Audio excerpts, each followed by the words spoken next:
Bismillahirrahmanirrahim. Kurban adalah ibadah yang sangat mulia dan dianjurkan setiap muslim yang mampu berkurban, dan dihitung mampu kalau pada saat tiba Idul Adha dia punya kemampuan beli 1 ekor kambing. Itu dihitung mampu, jadi bukan berarti orang harus punya tabungan atau kaya raya. Teman-teman pun yang bekerja, kalau memang ada tabungan 5 juta, 10 juta, mampu beli kambing 1 juta rupiah, 1 juta saya beli. Itu sedekah yang sangat besar, dan ini ibadah yang sangat besar setelah sholat Idul Adha, dan boleh dikerjakan di 4 hari, 10, 11, 12, 13. Boleh Idul Adha, boleh di hari tasyrik yang dikenal dengan hari makan kurban, ya.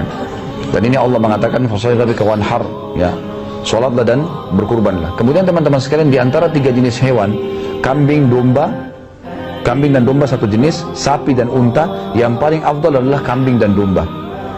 Walaupun kita mampu beli sapi, di Indonesia kita banyak sebeli sapi karena kita menganggap dagingnya lebih terbiasa, familiar kita makan. Padahal sebenarnya lebih afdal adalah kambing dan domba. Karena Nabi SAW dalam hadis Bukhari dikatakan berkurban dengan 65 ekor domba untuk diri beliau sendiri. Lalu beliau menambah lagi 1 ekor, beliau mengatakan ini untukku dan umatku yang belum menyembelih.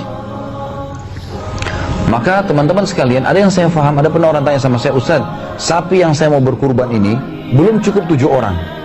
Maka dipaksakan nyari orang untuk supaya bisa 7 orang. Padahal sebenarnya tidak perlu. Kalau bapak-bapak sekalian, bapak ibu sekalian mampu bayar 1 ekor sapi sendiri, bayar sendiri. Untuk apa bagi-bagi pahalanya ke orang? Ambil aja sendiri semuanya, gitu kan? Kalau mampu.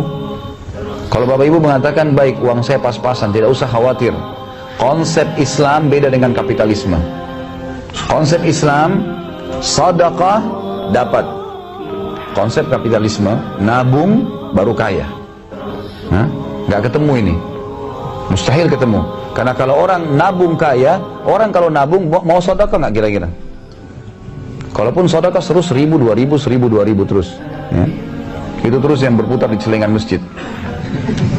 Tapi kalau orang faham konsep dalam Islam, hadis Nabi SAW riwayat Bukhari, hadis Qudsi, Allah berfirman, ya bani Adam, anfik alaik, wahai anak Adam, berinfak dulu di jalanku, aku akan berinfak untukmu. Berarti dengan sedekah kita keluar, makin besar datangin dari Tuhan. Itu konsep dasar, dan ini tidak bisa ketemu antara Islam sama kapitalisme. Makanya teman-teman yang masih ragu, oh uang saya pas-pasan nih 10 juta tabungan, kalau saya sedekah nanti saya keluarin kurban, berkurang dong secara matematika. Ini harus dijawab nih, karena ini masih pemahaman kapitalisme. Islam mengatakan kalau kamu keluarkan kamu akan dapat. Coba belajar deh teman-teman sekalian, coba belajar, berikan yang besar di jalan Allah, Allah akan berikan yang terbaik buat kita. Itu sudah menjadi sunnatullah, dan Allah mengatakan walan tajida li sunnatillahi tabdila. Kalian tidak akan menemukan pergantian dalam hukum-hukum Allah, nggak bisa. Sunnatullah, kita baik sama orang kita dibaikin, gitu kan? Kita bersedekah akan dapat, itu pasti, nggak mungkin tidak. Bahkan kata Nabi SAW, manaqasa malun min sedekah, tidak akan berkurang harta seorang hamba karena sedekah. Jadi kalau teman-teman punya istri di rumah, juga punya pendapatan, kita punya pendapatan, walaupun kita tabungannya masih kecil, sedekahin, kurban, berkurban teman-teman sekalian, itu pahalanya besar. Kalau seandainya anda mengetahui bagaimana pahalanya berkurban pada hari kiamat, atau yang kita sering bantu orang miskin, sedekah setiap hari dijadwalkan, mungkin kita berharap sepanjang umur kita melakukannya. Maka jangan disia-siakan, karena setiap peluang ibadah tidak bisa terulang teman-teman. Saya punya pengalaman di Kampung Melayu, pernah saya isi ceramah. Kemudian habis ceramah, azan duhur, saya ke masjid. Ada seorang ibu tua sekali dengan anaknya di bawah pohon. Lalu dia berikan isyarat minta duit. Saya sudah niat mau bantu sebenarnya, tapi saya takut ketinggalan sholat duhur. Lalu saya bilang, sebentar bu, habis sholat saya ke masjid. Saya balik, ibu itu sudah tidak ada. Saya naik ke mobil saya keliling-keliling nyari di sekitar itu, tidak ketemu ibu itu. Lalu subhanallah, saya punya rasa menyesal dalam hati. Lalu saya muhasabah sendiri, saya mengatakan, Khalid, apa susahnya tadi kalau kau tinggal korek kantongmu, kurang dari 1 menit, keluarkan, kasih ibu tersebut, lalu selesai, dicatat pahala. Kenapa ditunda? Ini waswas syaitan, dan tidak bisa terulang. Saya keliling 4 kali ke lokasi itu, tidak saya temukan ibu itu lagi. Mungkin saya bisa sedekah dengan orang lain, tapi apa jaminan saya masih bisa hidup? Mungkin itu amal terakhir saya, nggak ada kesempatan lagi. Maka jangan sia-siakan teman-teman sekalian. Sabda Nabi SAW, kalau anak Adam meninggal, dunia akan ikut ke kuburan 3.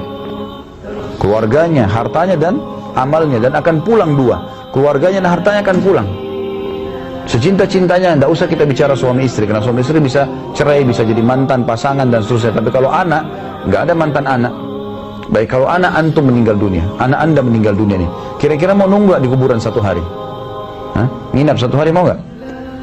Kok senyap ini, nggak ada jawaban? Hah? Orang nggak mau. Betul sabda Nabi SAW kan? Dari 3 ini, keluarga, harta, dan amal akan kurang 2. Keluarganya dan hartanya.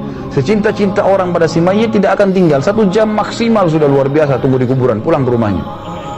Mobil kita walaupun Alphard, Ferrari, mobil yang mahal pun, paling jauh parkir di pagar kuburan, nggak bakal ikut ke liang lahat. Pulang dibagi harta warisan, yang tinggal bersama kita amal. Ini antum duduk di majelis ilmu, ya, yang kita sholat.